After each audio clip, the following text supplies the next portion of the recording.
Let me hit. I hit record. So yeah, man. So we didn't get to do a prep session, so I could give you a little bit about what I'm trying to do, man. I mean, what the ultimate mission for us is really to redefine the word professionalism, because when you think about the word professionalism, in many ways, I think that we've been taught culturally, whether it's people of color, we think just Black or Latino, we've been taught that so many parts of our identity are unprofessional. You know what I mean? Like, our tone is deemed as aggressive. Our speech is seen as ghetto. Our like curly hair is seen as untamed, and all these things, right? So with the podcast Quién Tú Eres, I'm really trying to get down to the point of trying to answer that question, like, who are you? Because I think many of our coworkers don't even know who we are, because many times we code switch, we fake it, right? And what I'm really trying to explore is this conflict between authenticity and professionalism. And both of those are buzzwords that no one really talks about what the fuck it means, right? So why I was really excited to talk to you is because a previous guest said this like phrase, and when I thought about you, it described you so well. It was like, for me, you're the perfect blend of swag and substance, because somebody could look at you and be like, yo, who's this Fashion Nova model? But then also when they look at your bio and they say like, yo, this dude is a CEO, he's done like all these things. So I'd love to just get to know, like, all these podcasts that I listen to of you. It's all about like marketing strategies. How did you get to Y Combinator? But they don't really talk about like Ruben, the person, right? So let's get into it, man. Like, with the word authenticity, such a buzzword. Like, what does that word mean to you? Like, when people tell you to be your authentic self, what comes to mind for you? Yeah. I like that just the way that you get that preamble like that. I think I put up something over the weekend. I have to pull it up now. It's gonna be like super, maybe a little corny to you, but I think Nah. I think it's important to bring up because it's from X-Men. Mhm. And Magneto essentially says that, like, if you're using half of your concentration to look normal, then you're only half paying attention to whatever else you're doing. So just pointing out something that could change, that could save your life. You want society to accept you, but you can't even accept yourself. So that's what Magneto said. And the reason why I bring it up is because a lot of people, like you said, are trying to code switch or like pretend to be somebody else because they want to be accepted by society, not realizing that, like, you embracing who you are is actually what makes you valuable and what makes you desired. A lot of people, I mean, we live in a competitive society, so if you think about competition naturally, you're never going to win by being like everybody else. And so when I think about authenticity, I think that, to your point, you do have to have a blend of not not ruffling too many feathers in the beginning, right? But like also not being true to your roots. And so I think that that quote that I shared, it captures it. If you feel like you're starting to pretend, then it's going to be a problem. And I'll just end my answer by just saying that, like, I saw another quote that said, like, adults do a better job of pretending than children do. And I think that, like, we shouldn't do that. 100%, man. I used to tell people, like, I'm a full-time salesperson, but I'm also a full-time actor, because when I go into certain spaces, it's legit like I deserve an Oscar performance, right? Like, from how we talk to how we dress, like, we really like change who we are at the core. And I forget what you said exactly, but I think it's something about like your essence, right? Like, tell me, and like who you actually are. Tell me more about that. Even like when you were growing up, right, in Atlanta for the most part. Yeah, yeah. What was that like, man? So Like, paint me that picture. Yeah. yeah, I mean, I grew up in Atlanta, surrounded by other people that like me, and I think that, like, I mean, just like looking at the images in the back of what you have right here, like, you have Basquiat, you have Muhammad Ali, you have like great people that are. You got the fist up, you got the Puerto Rican flag. Um, I grew up around like imagery like that, and people um, that were very braggadocious, right? Rappers, right? That, like, I'm the greatest, like, I'm the best rapper alive, like, I'm Atlanta's.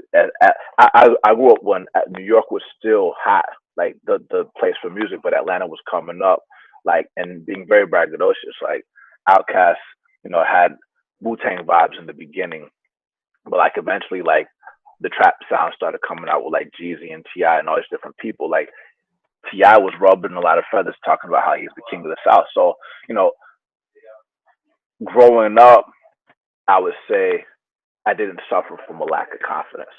or insecurity. However, I would say that like it took me a while to understand what my identity is, and I'll tell you why. Because like my mother's Cuban, my father is black, but my father speaks Spanish, and they wanted to teach us Spanish um, before anything. And so when I went to school, I couldn't speak English, and so when I was growing up around a lot of black people, they didn't fully accept me because I was Hispanic. But then when I was around a bunch of Hispanic people, they didn't fully accept me because I was black. And then like to make it even more weird, I've been playing the cello since I was 4 years old. So I'm like super like I'm around a bunch of white people as well. So like I really had to learn how to adapt and interact in different environments. So you have like the classy, the ghetto, the cultured, the West Indian type of black, the African type of black, like the American South type of black. And so before going into kindergarten, I actually was part of Montessori school. And what's interesting about Montessori school is it's mid-stage classrooms. They teach you how to not just have an individual identity, but also have a sense of community.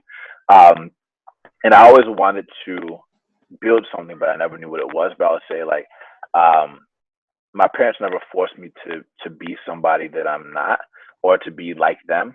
They just kind of taught me to be proud of being me and like manifesting whatever that is into the earth. So that's how I grew up. And it's crazy. Like I didn't know that you had a Cuban background until I was stalking your Instagram and I clicked on a bunch of pictures. And there was one picture in particular, which I don't know who the dude is, but looks like you. I'm assuming it's like a family member, but I think he had like in the caption had a Dominican flag and then you also had a Cuban flag. And I was like, oh shit, he's Latino. But to your point, like you probably got that all the time. I get that as well. Like most people don't think I'm Latino. Most people I think I'm mixed. They just think I'm black and white. But it's interesting too, man, because I have friends that are Dominican and they don't feel like they can represent them being Dominican because they can't speak Spanish. And I feel like culturally many times it's like we're very judgmental, right? Like if you can't do certain things, it's like, oh, you're not this enough. You're not that enough.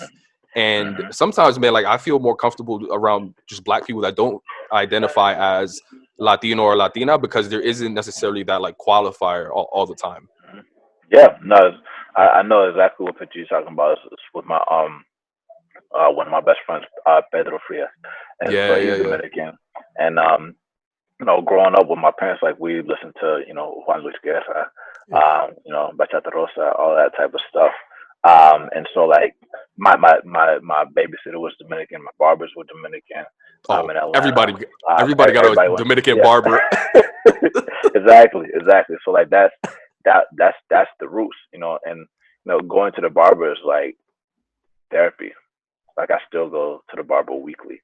And it's not just because of like you want to look good. They know you, like you build a lot of trust there. They encourage you when you are down, because like even though I have a lot of confidence, like this, who doesn't go through ups and downs with human beings? But no, he's one of my best friends. Yeah. I always say that barbers are underpaid therapists, man. Bro, I think there's like $1 billion idea where like it's not just like a barbershop app like Squire, which is shout out to Squire for what they've created, but like imagine if like barbers could have some kind of like a check-in system where they could track each of their clients' moods, and while they're talking to them, they could track how the conversation went. So next time that they come, they can actually like really start feeding them information to track their mood over time.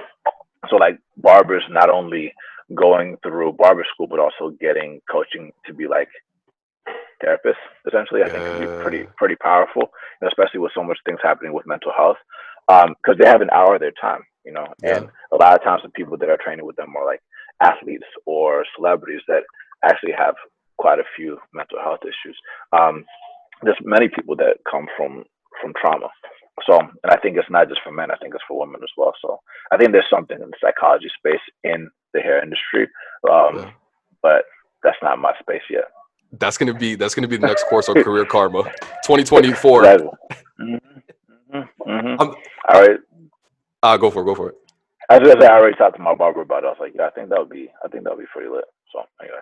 Yeah, no, that's interesting, man. Tell me a little bit about like, so when you grew up, people looking like you, like one of the quotes that you said, man, is like, I forget exactly, I'm probably butchered this, but something about like growing up, like I never saw tech as attainable or even as an option, right? Like we always think that the only options are like bankers and lawyers and these like quote unquote traditional fields. Like as far as representation career wise growing up, like did you see certain things that sort of like push you towards, you know, the investment banking world? Because I know that's where you started.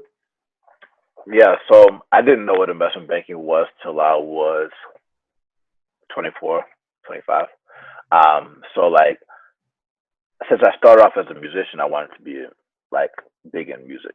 Mm. Um, and I almost dropped out of college because of that. Like I went to the Grammys, I did a lot of studio musician work. I Wow. worked with Zaytoven, I worked with Tricky in the Dream Studio with the producer named Sounds. I did records with Kelly Rowland. I did records with like Travis Porter. All these people coming up. So like I wanted to be big in the hip hop world because that's what I saw. So it was either I want to be a producer, I want to be a club promoter because I saw a lot of club promoters getting money. Mm. Obviously, like when you see people in the club world, there's a darker side of the world. So like that's why you become big fans of like Scarface and people like that and like that type of a hustle, but like didn't go in that direction. Then you have like politicians that do very well. You have doctors, you have lawyers. Um, and that's pretty much like what you see as successful. At least growing up. Or start a business. And growing up, I always said I was going to start a business. So Really? like and when I got a job in investment banking, the first time my mom was shocked because like from a baby, I've always said I wanted to be an entrepreneur. Um, so going to your how I got exposed to it, my cello teacher actually was like, "Hey man, you're this great musician. You're performing all over the place. You're like, there's not a lot of people that look like you that play the cello, and you can keep going in this direction if you want to. However, if you want to be big in music, the way to, and this is actually pretty interesting because it's very consistent with like Peter Thiel's competition is for losers type of thing. He said, don't compete with musicians at their game. Compete at something that they're not good at, which is business. And a lot of artists like think that business dilutes their art. And it's interesting you have Basquiat on your wall because he was very cool with Andy Warhol. Mm. And like they talk a lot about business and art, and which is a very interesting conversation, especially like now that NFTs are such a big thing. Which is I digress a little bit, but the reason why I talk about it is because if you stop seeing business as something that dilutes your art, but something that's necessary to master, because once you achieve a certain level of success, you're forced to learn business because you become your own brand, and you don't want to be screwed over by signing messed up deals, which is what Prince was fighting for, which he would be like an icon. I mean, he's already an icon, but like he was like the leader of NFT type stuff before, in addition to Wu-Tang and other people. MF Doom, RIP MF Doom. But like going back to this business type of thing, my cello teacher said master business if you want to win. And so my sister's violin teacher's husband was a guy in private equity. And he told me if I wanted to learn business in a short amount of time, I needed to do investment banking because you would work 80 to 100 hour a weeks. And you would be doing that for 2 or 3 years. So 10,000 hour theory, Malcolm Gladwell type of stuff, you're going to master business in that amount of time. So, but when I was in college, I thought like, this is, I don't know anything about how investment banking works. I think you just get a degree, you get a job as a banker, done. But like, I didn't realize you had to like have your internship, you had to like secure it in your senior year and all these other things. So long story short, when I graduated, I had no internships and I had a very crappy GPA. And long story short, I discovered a website, a course that helped me get into space. And it was because of the internet that I discovered investment banking and I was able to get into it. Yeah. What was that like working in that space? And you often refer to this word like breaking into, right? Breaking into finance, breaking into tech, the blog and all the podcasts that you do. But like even that term like breaking into is like with the idea that like almost like you didn't even belong there, right? Or like, right, like did you feel like that going into it? And also identity wise, did you start to be like, well, if I'm gonna fit in, I gotta do X, Y, and Z? I still feel like that, right? And it's not like I still don't feel like I don't want to fit in, right? But it's like I feel like a lot of people like want to fit in. It's like I don't want to fit in. Yeah. Like I'm here, but like I'm still me, right? Like I don't, like if but yeah, I mean, I had to break into it because you know Wall Street and finance is like the original like breaking into tech. It's like elitist type thing, right? The masters of the universe, the big swinging of Yeah. America, like all that type of stuff, right? The people that have the power, it's bigger than money, it's the power. They don't want nobody in. Mm-hmm. I'll tell you what. I mean, like it's very clear. It's by design. They only recruit from certain schools. Mm-hmm. They make it seem like it's extremely hard to get into. Like it's extremely hard to learn. Like they make investment bankers seem like they're like rocket scientists. But like Yeah. the financial model is like basic algebra. Like you learn it anywhere. Like it's not really hard. Anybody can learn this stuff. And like once you start learning this stuff, you're like, wow, this is a game. Like Yeah. they're just trying to hold the power. And so like you have to like understand how the game works if you want to like win at the game. So that's the first thing. You can't just be like F the system, like fight the power, like burn it down. Like Yeah. I mean you can, but that wasn't my approach. Like my approach was like I want to understand how this game works. Like I wanted to follow the money trail. Like where does it go? And so I had to understand how they recruit and how they find people. And so like yeah, I had to break in. Like I had to discover like actually pre-investment banking I started like understanding these like systemic barriers. For example, I worked at Abercrombie and Fitch and Hollister, and like they Mm-hmm. made you shave your face. I was like, why do they make me shave? Yeah. Why do they make me shave my face? Right? And they like don't let you wear black. Like, why can't I wear black clothes? It's my It's kind favorite of color weird. to wear. Yeah, I love black, right? And like in investment banking, the same thing. Like you can't wear black. It's like a black suit's like you're going to a funeral. But like, is that really what they're trying to do, or is it more subtle? I don't know, but Yeah. there might be something there. I thought that was kind of weird, right? But And they still do that though. It's crazy. they do, they And do. like I mean what you when you said that, I was thinking about like at a really early age, my grandfather would tell me to shave and to do all these things. Matter of fact, in high school, I went to all boys Catholic high school, and you couldn't have facial hair below your earlobe. Like you would Mhm, have detention. So mhm, I only had a goatee, that kind of thing. mhm, Oh no, I'm mhm, sorry. I only had a mhm, mustache. That's the only thing they let you wear. mhm, And I think mhm. it's just this idea around like what a professional is supposed to look like. Yeah. Even I don't know if you like when you get a chance to go on the website, like we do a lot of art to really challenge the idea around like what professionalism is supposed to look like. So one of the Mhm. pieces we did, which people don't really know what it means, but it's the Yankees with beards. It's like iconic Yankee players. That's And interesting.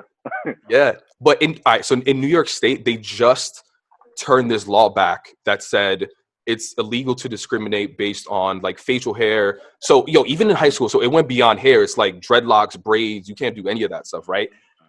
So the Yankees, they have this policy where like they don't let their players um, have beards. They're God, what's that baseball player that went from the Pirates to the Yankees? Like he almost didn't come because he didn't want to shave his dreads, but he ended up shaving it just to play on the Yankees. And it's one of those things Mhm, like when we want to be part of these like larger institutions that we feel mhm, are like we just put these motherfuckers on a pedestal. We'll do whatever they say, right? So mhm, yeah, mhm, I'll send you the link later. But I thought about that. Oh, and what I was gonna say is my grandfather growing up, he would tell me, "Do you see presidents with beards?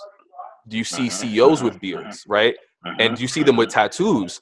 That's why I mhm. don't have any of that stuff, man. I don't have Piercings, tattoos or earrings. yeah, but Exactly.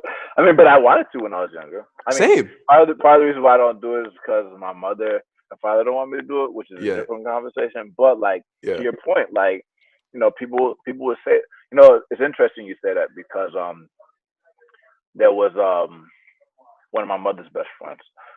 She's from Barbados. She was like mhm, this like consultant for like professionalism. So she would say, um, What are the 5 adjectives that people think when you walk in a room before you say a word, any word, right? So like the way you dress matters, right? People are going to form an opinion. People are going to stereotype no matter what they tell you, right? Even if that's not their conclusion, they're going to have an initial thought of who you are based off of like how you're dressed, your posture, and all these other things. And so she would like, let's say that like your 5 adjectives are like confident, happy, humble, passionate, whatever. I don't know, pick whatever. Then she would ask you, all right, what does confident look like? You know, what does a businessman look like, or what does a businesswoman look like? All these things, and so act accordingly. And so it's still subjective, and it really comes down to like the media that you've been exposed to, or the environments that you've been around to know or to tell yourself what that actually looks like. But to your point, many people believe that looks like someone that's not, someone that looks like us, someone that is clean shaven, someone that doesn't have tattoos, and so on and so forth, right? Doesn't have cuts in the eyebrows and all these other things, right? And so like as you're thinking about like what successful looks like, the environment and the media that you're around matters. And so going back to what we're talking about, Abercrombie kind of like started showing me these systemic barriers. Investment banking started exposing me to that when I learned that like you can't buy black suits. And then when I got my midterm review, or like my mid-year review in investment banking, it was interesting because I started my career in Chicago, which isn't New York, obviously. And I grew up thinking dress the part that you want, right? So, or dress the part that you think that the way you think is supposed to dress. So like I'm in finance, so I think everybody wears suits. So I wore a suit every day at the bank. But when I got my review, the review was Ruben is cocky. He thinks that he is bigger than he is, because I was wearing a suit, not realizing that the other investment banking analysts wore button-down shirts. And that was part of Chicago culture. It wasn't like wear suit culture. But then when I went to Atlanta, and the bank in Atlanta, and I wore button-down shirts and not suits, they thought I was lazy, like disrespectful, because everybody in Atlanta that's a banker wears suits, right? So like that type of stuff is like things that you don't learn in school, at least if you didn't go to these types of elite institutions. And so I had to like learn that on the job. And a lot of times you're not going to learn that without talking to other people, right? Yeah, communication is really important. Communication, verbally and non-verbally, is very important. I'm interested too, though, because you, like, growing up, right, you grew up around a lot of people that look like you, but then you were in certain spaces, for example, like playing the cello, right? You said this before, right? Let's be real. Like, there are not that many black people playing the cello, right? So I'm wondering, like, was you playing the cello the first time where you had to think about, like, do I have to change part of myself to fit in? Like, because you said yourself, like, I don't want to fit in, but I'm sure at some point you wanted to, right? I think we all do at some point. So, or was it in investment banking? I don't know. When I say this, I hope it doesn't come off the wrong way. So, okay. But I'm going to say it anyway. I play the cello well, right? Okay. So I play the cello well. So I never really dealt with the disrespect for being a black cellist, because like I could hang with the best of them. That doesn't mean that people may not have given me my credit where it's due, and they might not have like rated me properly, and when I know that I play better than everybody. But yeah, I've always kind of been myself. Like when during the Dipset era, I performed on stage in the church with the jersey on. like I always did me, I mean, it was never a big issue. With that said, yeah, sometimes you do, like I definitely wear the tuxes. It's not like I rebel for no reason. I like wearing suits. I like tuxes. I like to dress up. I love looking good. I love the stage. Like I love that. Yeah. So I don't think there's anything wrong with like code switching. I think that like if you're in an environment where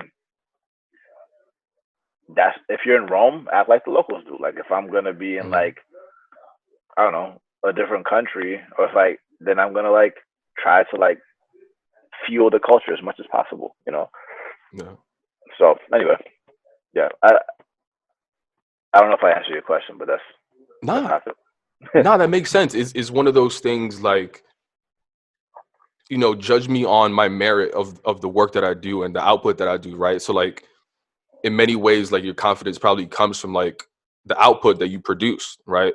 I mean, for me at least, I remember going into, so I mean, I've always been in tech. Like I was previously at Facebook for 4 years, and now I'm at TikTok. And I remember like I consider myself relatively confident, but I remember just like looking around and being like, yo, no one looks like me here. And I didn't see anyone that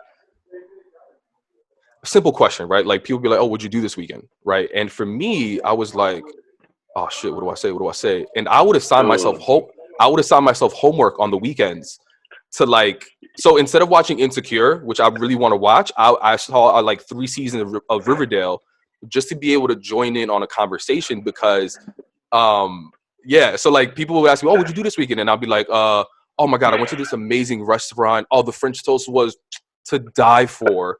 This, and that. Meanwhile, what I really did, I was uptown Manhattan, hookah, bottles popping, twerking everywhere, right? Humping strangers, consensually, right? yeah, But yeah. I remember saying that to people eventually when I got the confidence, and people would be like, "That that's where you go, right?" So it's like I can't win. Like if I'm not myself, then I'm spending time where I could be working and being productive. But when I am myself, I get hit with these microaggressions. It's like so for me, it's like But I even goes love that you beyond said that because, what like, for it me, it was the opposite. It was really. the opposite because I heard that banking was like models and bottles, and so when I got to Chicago, I had to like the condo on the 25th floor, and I'm like, yeah, it's about to be a party, it's about to be lit, What? and so like and everybody was partying. Like I was like, we would go in and we had the parties, and so when people ask me what I'm doing on the weekend, I'm like, we turning up this weekend, and and that also came up in my mid interview, and so I had to like change it and be like, I'm working on a project this weekend, and I'm working on this and I'm working on that, or I'm watching the OC, like or Oh, like what, see? and like that's yeah. So this is interesting. This is interesting. I had to learn how to like communicate. Like there's a concept of FaceTime, right, in Mhm. banking, like where yeah, you're working 80 to 100 hours a week, but like people just want to show their face in the office. And this is different than I would say different in some tech environments, but like at least in investment banking, like some people would like purposefully send emails at like 2 or 3 a.m. to show that they're going in when like they're out at the club. Like like they so got the it's email like scheduled to send at 2 a.m. yes, yes. And like this but like you learn a lot of those tricks. You learn like all that type of stuff and that doesn't mean like there hasn't been legit all nighters that we've pulled where we did Yeah, work all day long. That yeah, doesn't mean that we didn't have legit 80, 100 hour weeks, which we absolutely did. So yeah, all those rumors and stories are absolutely true, yeah, but you have to play the game because like everybody cares about their bonus, and the bonus is all about kissing people's behind and playing politics. yeah, yeah. Well, I think this was interesting too, man. Like you said this before, and I've said this as well. It's like in certain careers, right? Like even in tech, everyone has relatively the same skill set, right? What's really important, and I think this is what you're really good at, is that you can navigate in so many worlds and just have a conversation, right? Like I think you said something like everyone focus on the technical skills, but what's really important is these like soft skills, these personable skills, because at the end of the day, the reason why I was faking it and code switching all those things, I just wanted to be invited out to get to the beer, to meet that executive, to then have the meeting so that I could then get promoted, right? So um is that something you've experienced as well? Is like the real way to move ahead is really through personal experiences? Yeah, one of our guiding principles at Career Karma is listen to understand, and communicate effectively. Right. So what that means is if I'm speaking to someone in my language, like in my vernacular, like the way that I grew up, it's not always going to land and be effective in order to like get to where I want to go. So that's not code switching to me. Mm. Me communicating in your language is me listening to you and understanding that like if I don't communicate in your language, it's not going to translate well and it's not going to lead to the outcome that we're going for. Right. Mm. So whenever you're assessing who you're speaking with or who you're or interacting with, you got to understand not just their language, you got to understand their culture, you got to understand their upbringing, you got to understand their limits, you got to understand what they're sensitive to, what they're not sensitive to, you got to understand pronouns, you got to understand like all Yeah. kinds of like deep things that like take a lot to learn. Um, so I'm very anti code switching, but I'm very pro communicating effectively. Hmm. So yeah. No, that's very interesting, man. That's very interesting. And when did you realize that? Like, did you have some stumbling where you try to communicate a certain way and then you realize like it wasn't getting through? I think it comes down to like being someone that's like a black kid with a southern Spanish accent that can't speak English, that's not accepted by anybody, and trying to figure out how to get accepted by everybody. Because like in the beginning, I told you like people didn't accept me, but Yeah. like I wanted to be cool. I wanted to be the guy with a lot of swag. Like I was like, dang, how does that guy get all the girls? Like, oh, he's super confident. Like he just like believes in himself. Like that confidence, like super, it exudes, or like, you know. So I figured out like how to identify who are the most popular people, or Hmm. the because like a lot of, to your point, the person that is the best at their job isn't the most popular. The person that is the best at the job isn't the most successful. Um, and in America, we live in a celebrity culture, right? And so, to your point, you know, part of communicating effectively is the way you dress, right? And like understanding what are the trends, like what shows people are watching, um, like what memes are popular, Hmm. what music is popular, and being able to like include those quotes and those different things into a professional conversation. Yeah. And there's like very, very, very few people that can do both of those things. And like you said, I wanted to be a public facing person that could be who I am, building a tech driven company that Yeah. isn't just $1 billion outcome. I want like 10 $100 billion outcome with swag, with like everything that people talk about, like that I Hmm. grew up with aspiring to be like with, you know, the club promoters and the musicians and all these other things. But like, I Yeah. want to make tech cool. How do we make tech cool? The reason why we have to make tech cool is because if we don't make it cool, millions and billions of people are gonna be screwed. Yeah. They're gonna be screwed. Like they're still aspiring for these other things while while the world is being reorganized by tech people. And if we don't empower ourselves with these skills, we're going to continue to be digital cotton pickers forever. And we got to stop doing that. Wow. And why do you think getting people into tech is so important? Because millions and billions of jobs are being created and destroyed. And the people that are driving the value of these companies are black and brown people. Instagram, TikTok, um, Clubhouse, um, Twitter, like Netflix. You talked about insecure. That's us, bro. Hmm. Well, who's getting the value out of it, right? Not Even us. even in sports, right?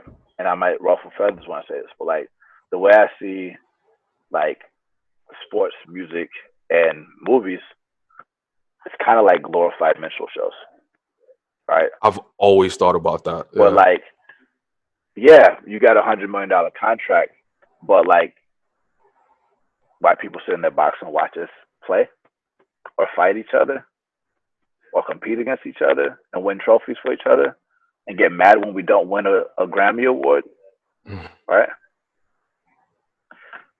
I'm not saying there's nothing respectable or Yeah. honorable about sports or music or movies. Hmm. Like, how many black sports owners do you know? How many black movie studio owners do you know? How many black record label owners do you know? Yeah. Right? I think what Jay-Z did with Tidal is a step in the right direction. Um, but like, we do, how many? We don't have that many black people that have built billion-dollar companies. And when I say that, I mean we have people like Tope, right, from Calendly, Nigerian dude in Hmm. Atlanta, $3 billion valuation, killing it. We got Flutterwave, just got $1 billion valuation, killing it. Um, we have Michael Seibel with Twitch, killing it. But like, historically, tech created things that were nice to have, like Snapchat and Instagram and TikTok. I'm just using these analogies. Like, these are Hmm. like luxury things that aren't essential in life. Like, if you shut them down, like, society will continue. However, now tech is moving into things that are need to have, like healthcare, like housing, like education, like government, like energy, like food, right? Security, right?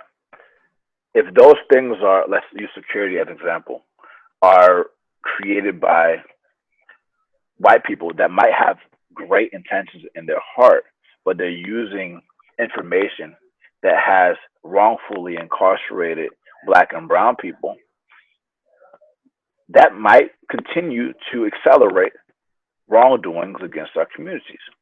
Right? So we have to have people that understand the issues that are happening in these different environments, creating these products so that our people don't continue to be screwed over. Yeah. Um, so yeah, that's why I think that. And also because when you talk about like careers and people Hmm. and things that like set you up for generational wealth, um, the jobs that we're in are going to be gone. And like, if you look at the stats for black and brown people, it's like pretty much going to go down to zero in the next like decade or two. And unless we start positioning ourselves towards these roles that not just position ourselves well from a salary perspective, but also give us ownership into things like Hmm. Bitcoin or property, um, NFTs, things like that, Yeah. startups, etc. Yeah, and I love what you're doing with Career Karma, but I think, and what I really love about it is that a lot of these boot camps or like training programs and educational services online, it's really just about like getting that person the job. What I think is really important, and what you all do is really create that squad, right? What you all call Mm-hmm. for after the Mm-hmm. job. It's not just about getting the job, but it's about supporting our community all the way through and really pairing them up. So it's like you said, man, it's a community because I've been I've been in these tech companies, and it's really difficult when you look around and you don't see anyone that looks like you. And some of these things that are said to you, and you look around and you're like, yo, am I bugging? Or did she just tell me that my PowerPoint slide looked ghetto? Like, no one else heard that? You know what I mean? It's That's, interesting you say that, man, because like, I think I've touched on this on the podcast, but not too deep. But like, yeah. when I to get it, and I'm gonna just use the investment banking analogy again. Hmm. I discovered that investment banks have like these diversity hiring programs through Hmm. like sponsors for educational opportunity and management leadership for tomorrow, SEO and MLT, right? Hmm. But I couldn't be in that because I was also outside the system. I didn't go to the right schools. Hmm.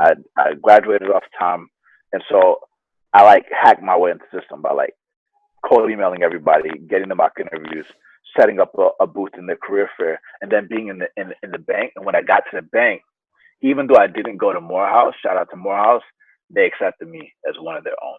So I was like an honorary like Morehouse guy within the bank, even though I can't because I didn't go to Morehouse. But like, those are still like my brothers. And so whenever we're dealing with like things like what you just brought up with the PowerPoint slide, I could relate to them. And I'm still very good friends with like Todd Giles, James Moss, who's actually an angel in Career Karma, and many other people that like really held it down from the beginning. But those communities are really important. So like, what you're describing is like part of the reason why we created Career Karma the way we created is because like it's the product we wish that we had when we were breaking into the tech. Yeah. Like, yeah. so where are the other people that look like me? And for the people that don't know what Career Karma is, like we match people to the job training programs that you need, but more importantly, we match you to the people that are like you, that are going to be with you during the program, so that when you get to the job search, you can identify who's hiring. You can understand how to communicate effectively without code switching and being true to yourself, and understand if people are trying to play you, right? Because like if I'm a woman or anybody that's like sometimes disrespectful in society, and I get a job offer that's lower than I deserve, and there's another woman in the company that's in Career Karma that got a higher offer at the same company, she could tell you that you need to negotiate and that you need to get paid what you deserve, right? So like those squads are very important, and it's a very subtle thing, and I'm glad that you brought it out, because you know our premise is people change careers 5 or more times in their lifetime, and you need people that that look like you or that have been through what you've been through with you forever. You can't just be like blessed to be born in Atlanta, Georgia, or blessed to be born in like a multicultural place like New York. Like we want to give that to everybody. So yeah. Nah, I'm glad you touched on that point as well, man. It is so important, and yeah, because it's not just enough to create community. Like you need to have those conversations, have someone that honestly, like you just know that you're not alone in that situation, because I think many of us go through things and we feel like we're alone in that. And it's something interesting that you mentioned, man. Sort of like as we're like quickly running out of time, like we're in this like popular celebrity culture as kind of thing, right? And it's so interesting, man, because you said this in another podcast as well, is like we are our own brand in many ways, right? And like there's Career Karma, but there's also like the brand of Ruben, right? The cellist, all these other things. But like social media for me is so interesting, because I remember at certain jobs, it was like, oh, you are who you are at work. No one sees your social media, right? When I got to Facebook, it was different because everyone added each other. It was like, oh my God, what's your Instagram? What's your Facebook? This and that. So I had to not only think about intentionally, what is this persona and image and brand that I'm presenting at work, but also outside of work, right? And people do these like close friends group and all those things, and I've always been against that, right? But do you think about some of those things as a CEO, as someone that gets, you know, investment from all these different companies? Like I know at this point you're just like, I am who I am, but like tell me about that thought process, man. yeah, no, I definitely think about it. Like, you know, a lot of people talk about how like every tech company is a media company. But like you said, I think every human is a media company, and every human is a brand. And it's interesting because you know, the most popular social network, professional social network is LinkedIn, right? Yeah, I got thoughts on that. But most of the world wouldn't look good. Most of the working world wouldn't look good on LinkedIn if they had a profile, because a lot of them didn't go to college. They're working in jobs that like recruiters wouldn't be like blowing you up for. And like when we think about like creating profiles on Career Karma, we want to make sure that no matter who you are, that you look good on Career Karma. Like even if you have 0 work experience, and that's super important. And there's this concept called social capital that I think is very important to understand, where people are helping each other in different ways. Like using like celebrity culture again, like sometimes you gotta like get your demo tape played by the right person. So like if you know Rihanna's best friend, like she could play the record for you, and then like now you got the record deal, right? Same type of thing with tech. Like if you just got to get the right person to get you the interview. Same thing with finance. Get the right person to get you the interview so you can get your big break, and then like get the job offer, right? A lot of times people try to figure out how to hack those things. Like none of that's like really documented in a very clear way. Like those favors, those coffee meetings that are done, those events that you attended, those conferences that you went to, those panels that you spoke on. Right. So how do you document like the impact of all of those like interactions that happen that actually lead to where you ultimately want to go? So I think that's very important to document from a perspective. And something that I think that we talked about Fashion Nova and like how people dress, that I don't think that like people actually um, optimize yet is the power of fashion actually in tech, Hmm. where pretty much everybody's startup swag looks the same, but but I think Wait, that like the khakis, the t-shirt, and some Allbirds. yeah, exactly, exactly. But like I think that there's some really powerful movements that you can create by like limited edition clothing, Mhm. based off of like things that you did for the community. And we actually started doing that a little bit when we first started Career Combo with so whenever we had this thing called the 21 day challenge. So whenever people finish 21 days of this 5 minute a day process that we introduced to get into a boot camp, we actually gave them a t-shirt. And we made sure that it said protect your dreams in the back with the Career Combo logo. And it was like written in graffiti. And you couldn't buy the shirts. You could only earn it by like being in the community and helping people and like doing different types of things. But now, even today, like people are begging to like get these shirts and like buy these shirts. And the reason why I bring it up is because um, clothing can be politicized. It can be used for movements. It can be used to like raise money for philanthropic reasons and a bunch of things like that, which celebrities do very well. Um, and to your point, like initially, I as the CEO that's telling the story of the company, like it is a lot of times like career karma is associated with Ruben's face, but I don't actually Mhm. want it to be like that. I Mhm. actually want it to be more like Humans of New York, right? Where Mhm. Humans of New York has like this Instagram with everybody's picture and they have like a caption that tells their story. But imagine if I could have like every single profile in career comma tell a story like Humans of New York about how they went from mom to get hired and like really do that. That would be bigger, right? And no shade to Humans in New York, but like it will be bigger, right? And so like, but like that's how we're thinking about it. And then like if you can also introduce like these different elements that we're talking about, I think it'd be good. And then the last thing that I'll say is about making it cool.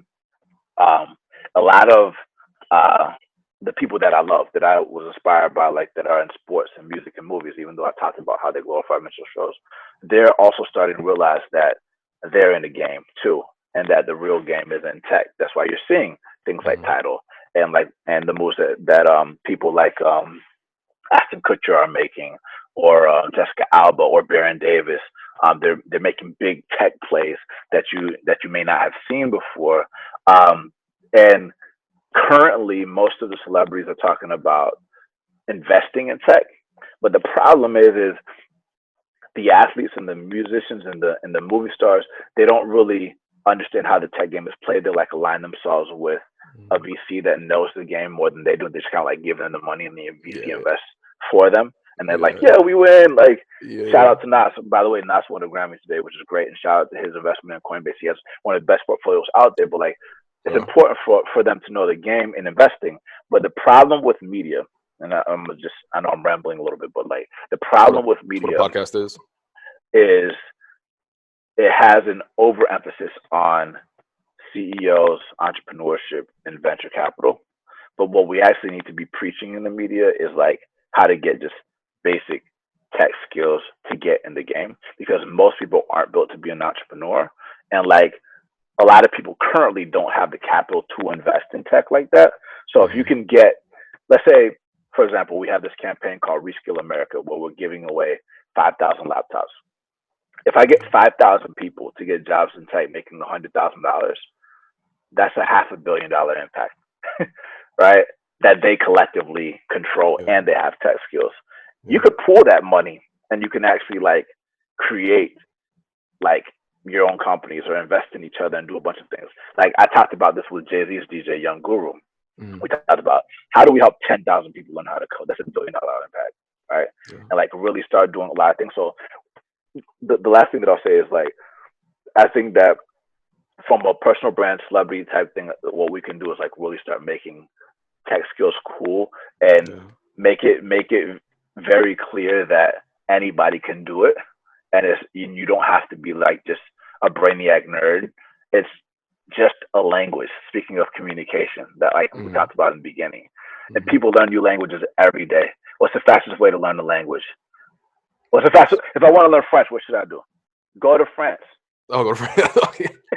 Right? If I want to learn Spanish, like where should I go? I mean, go to Spain, go to Puerto Rico, go to Yeah. Cuba, whatever. You're gonna learn it real fast. You're like, oh, it's possible to learn French in like 3 months. I bet you if you go there, you'll figure out how to survive. The same type Yeah. of thing. Like, what did we do from Atlanta? We bought a one-way ticket to San Francisco and just immersed ourselves in the environment. There was no way back. I had a place to live for a month. If I didn't figure it out, I would have got kicked out of my house.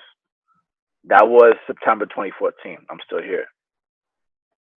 There's not a lot of people that look like me here, by the way. I know, man. I know. You know, I've been. so anyway, long story short, like I think that's what we got to do. Yeah.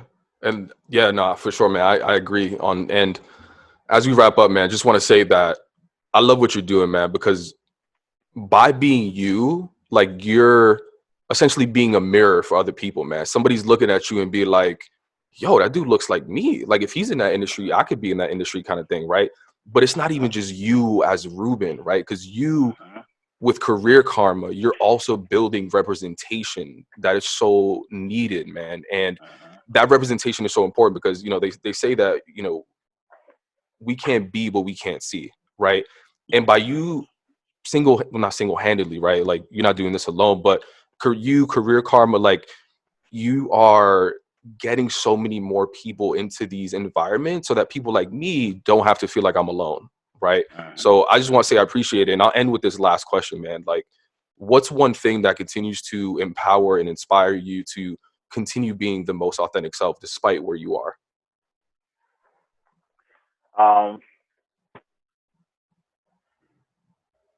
I know for a fact that I'm doing what I was born to do. And that drives me every day. There was a time when multiple times in my life where I almost lost my life. And then like there was like one moment when the paramedic said you must come from a praying family because you should have died tonight. And that's when I started shifting my mindset to where I'm just here on this earth to believing that I'm chosen to do something. And I think that we're all chosen to do something. And we're all blessed with spiritual gifts that are buried deep down inside.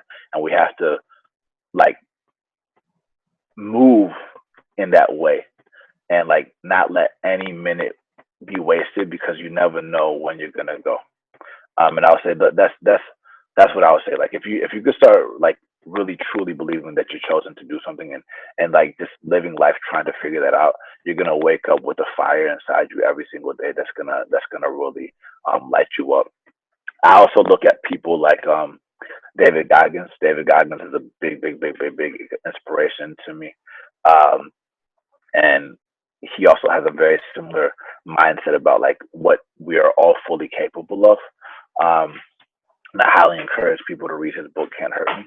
So he's someone that inspires me a lot. And the other person that inspires me a lot is a guy named Masayoshi Son, who's the founder of SoftBank, and his just like 300-year vision. Like a lot of times when people think about a future of tech, they usually talk about singularity, AI, machine learning, but like and how robots are coming to destroy us. But he has more of an optimistic view, and he helps people dream. One of our guiding principles at Career Compass, Dare to Dream. So he's willing to not just dream big and put his money where his mouth is, but he also believes in betting on people that have a twinkle in their eyes. And we want to do the same thing. I see Spike Lee in the back, who you got here. And I think it's important to like really, like you said, put those images up of not just like black and brown people, but people from different religions, people with disabilities, people with like seemingly high barriers or high limitations that like have been shattered many different times. And I just like to see things like that. And seeing what people have overcome, and when I see that, then that keeps me moving forward.